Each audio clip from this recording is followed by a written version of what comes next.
el sistema límbico, sus emociones, sentimientos y otros trastornos. Hace poco estábamos compartiendo y aprendiendo un poco más sobre la importancia del sistema límbico, sobre el desempeño de nuestro sistema límbico, como esa parte esencial en nuestra respuesta conductual. Hoy tengo la oportunidad de que continuemos ampliando un poco más sobre el sistema límbico y algunos trastornos asociados con el sistema. Observemos que de acuerdo con las estructuras estimuladas y la naturaleza del estímulo, hay diferencias en la calidad y cualidad de la respuesta que se provoca. Existen algunas modalidades de percepción. Existen también respuestas motoras somáticas. Esas respuestas motoras somáticas son vías motoras que se inician en el área de la corteza cerebral. Es decir, neuronas de proyección en esa corteza que emiten azones. Ellos descienden por el tronco cerebral hasta alcanzar la médula espinal.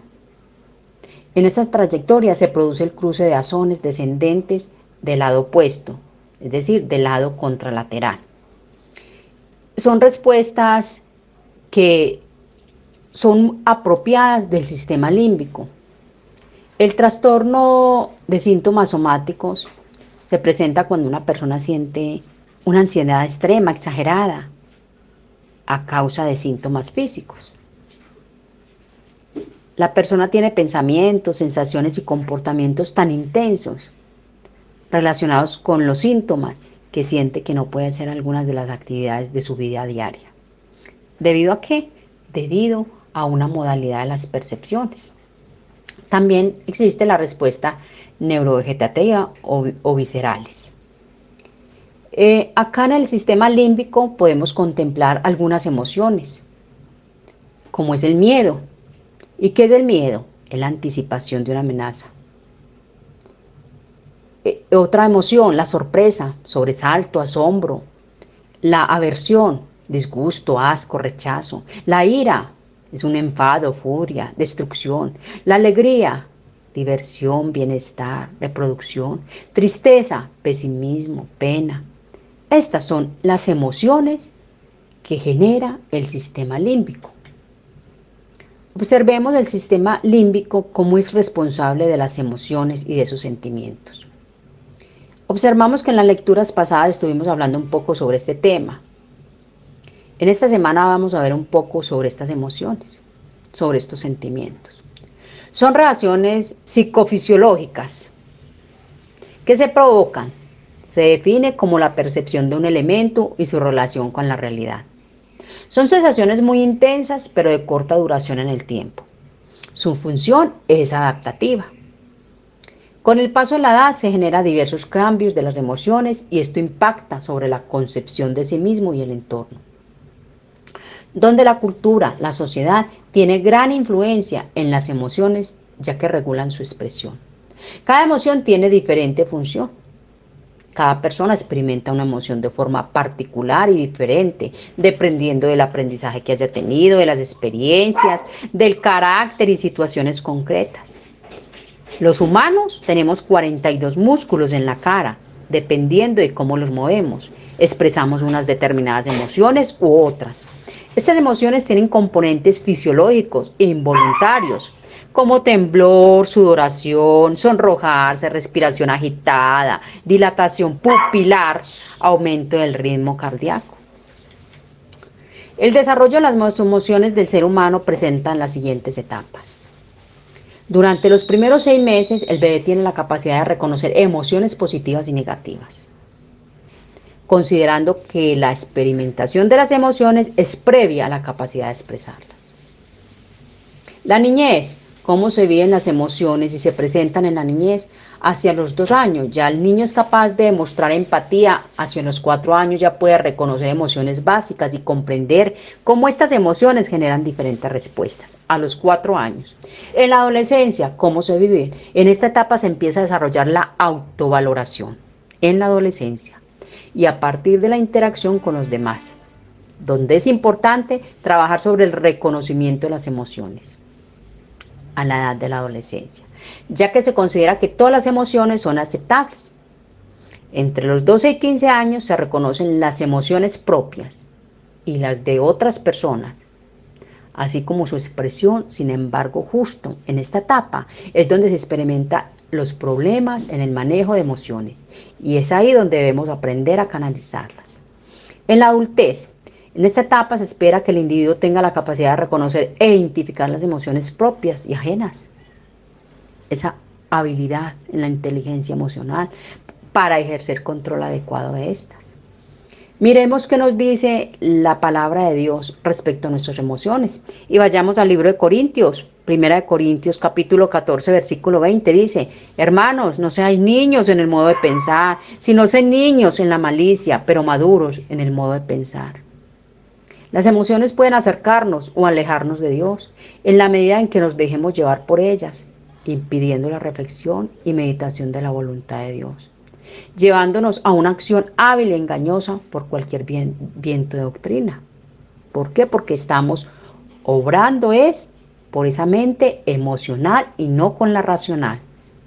Nuestra oración para el Señor debe ser con el corazón, pero también con la razón, que el Espíritu Santo que habita en todo creyente nos dé la fortaleza para dominar nuestras emociones, frustraciones, tristeza, ira y miedo.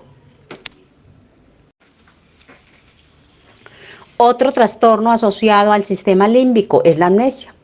¿Y qué es la amnesia? Es la alteración psicológica debido a un daño cerebral o un trauma psicológico, siendo un trastorno disociativo, con pérdida de memoria, presentando incapacidad para recordar experiencias lejanas o recientes, llevando a una desconexión o falta de continuidad entre el pensamiento, el recuerdo y el entorno. Hay esa desconexión. La amnesia provoca daños en las estructuras cerebrales que forman el sistema límbico, el cual controla las emociones y también controla los recuerdos. El daño al cerebro puede ser una causa de amnesia que se presenta en una forma repentina y puede durar minutos, horas, meses o quizás años. Es importante comprender que existen diferentes tipos y clases de amnesia. Algunos factores de riesgo son: si has tenido usted cirugía de cerebro, lesiones en la cabeza, traumatismos, accidente cerebrovascular, consumo de alcohol, sustancias sedantes, convulsiones, las probabilidades de presentar amnesia pueden aumentar. Ahora, ¿cuáles son esos síntomas?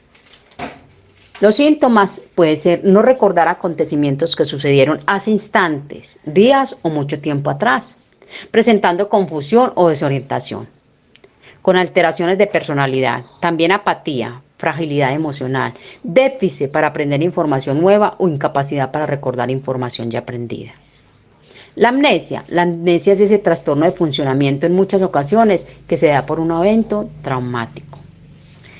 Allí también encontramos otra área muy similar a la amnesia, otro síntoma como es la demencia, que es la pérdida de la memoria, que involucra otros problemas cognitivos, causando disminución en el buen desempeño diario. Entre estas también encontramos el Alzheimer, como una enfermedad neurodegenerativa. Ahora, ¿qué opinas de la amnesia espiritual? Se puede decir que es un trastorno espiritual voluntario, donde el cual el individuo se muestra incapaz de promover y vivir el propósito de Dios, revelado en las Sagradas Escrituras. Hoy los animo a fortalecer nuestra memoria espiritual, pasando tiempo de calidad con su palabra, memorizando la respuesta de Dios en situaciones estresantes y mejorando nuestro vínculo con Él, trayendo a la mente, a la memoria, las veces que el Señor ha sido fiel con nosotros. Y lo podemos leer en Deuteronomio 32:18. Hablemos ahora de la epilepsia, cómo esa epilepsia en el sistema límbico afecta nuestras emociones. Porque hay alteraciones emocionales más comunes en la epilepsia, y entre ellas está la depresión mayor, la distimia y la ansiedad. Ahora, esa epilepsia es un trastorno neurológico provocado por el aumento de la actividad eléctrica de las neuronas. en alguna zona del cerebro y es uno de los más comunes del sistema nervioso y afecta a personas de todas las edades, razas y origen étnico. Esta afectación puede presentar una serie de convulsiones, movimientos corporales incontrolados de forma repetitiva. A pesar de ser una enfermedad de tipo neurológico, puede tener algunas repercusiones a nivel psicosocial, como puede ser aislamiento social, sobreprotección familiar, falta de habilidades en las relaciones interpersonales, miedo, ansiedad, carencia en las habilidades sociales y cognitivas, dependiendo del grado de afectación. La epilepsia infantil aparece entre 2 y 6 años de vida y es caracterizada por convulsiones frecuentes y diversas. Se acompaña en el 99% de los casos con retraso mental, problemas conductuales de atención, de aprendizaje y lenguaje. A veces en los niños hay crisis provocadas por estimulación luminosa, fotos sensitivas en los videos y juegos. Todas las funciones del cuerpo están controladas por el cerebro. El estado epiléptico es una urgencia médica. Existen más de 40 tipos de epilepsia. Esos problemas de la salud emocional. ¿Sabías que como la persona padece epilepsia tiene más riesgos a trastornos emocionales? Las personas sufren más frecuentemente alteraciones afectivas, como la tristeza, que persiste por más de 2 semanas. Esa sensación de vacío, esas ganas de llorar a menudo, alteraciones de sueño, falta de energía, cansancio, taquicardia, sentirse ahogado, tensión muscular, molestias digestivas. Es importante mencionar que estos síntomas no se manifiestan en todos por igual. Y es aquí donde el papel del psicólogo es intervenir en los procesos depresivos y ansiosos, tanto del paciente como de la familia, con una información dada por el neurólogo informando sobre el nivel de epilepsia. ¿Cuáles son las causas de la epilepsia? Puede ser el estrés emocional, propicia la aparición de la crisis epiléptica, con grandes preocupaciones, ira y ansiedad en extremos. También depresión y predisposición hereditaria.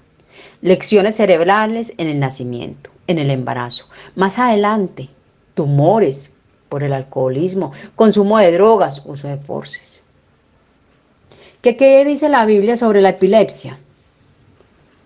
Podemos leer Mateo 17, el versículo 14-27. Un hombre epiléptico, aquí nos habla.